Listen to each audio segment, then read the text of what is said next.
Welcome to ECN Trade Daily Video.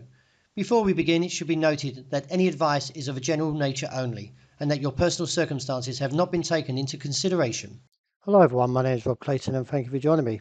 Overnight the Aussie dollar consolidated as the market now turns to today's important key event being the RBA's rate decision, which is widely expected to cut 25 base points to 3.60 after unexpectedly holding at 3.85 on July. Many are foreseeing this year that we could see further cuts towards the region of 3.1% by early 2026. After soft labour conditions and easing inflation trim mean CPI at 2.7 and unemployment at 4.3, which support the case for the cuts.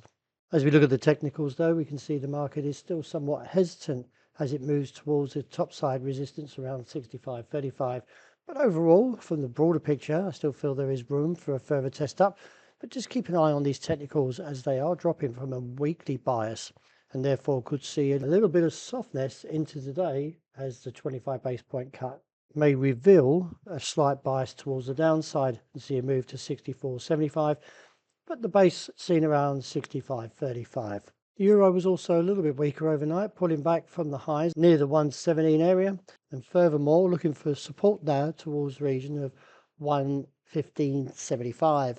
I feel that the market may actually find a little bit more weakness into this week towards 115.30-35, but giving opportunity to potentially see a bounce and look back towards the top side of the range.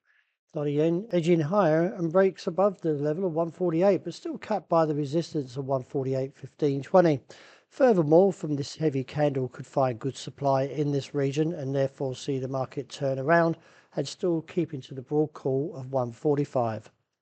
Turning to sterling, we've got an engulfing candle after the very strong rally that we've seen. A little bit of profit takings coming back into play after reaching around the region of 134.50-60. If we do see a bit more profit taking, then we could see a pullback towards the region somewhere to 133.5 before the next step up.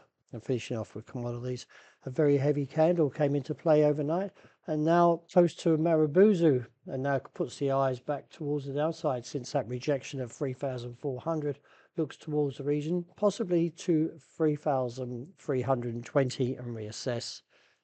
And oil finding a little bit of demand coming back into play as it was oversold and also finding support near the 62.5 region.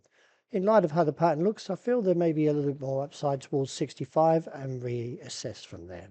But that's a wrap. Thank you for joining me. And as always, look at the intraday report. I hope you enjoyed a great start to the day.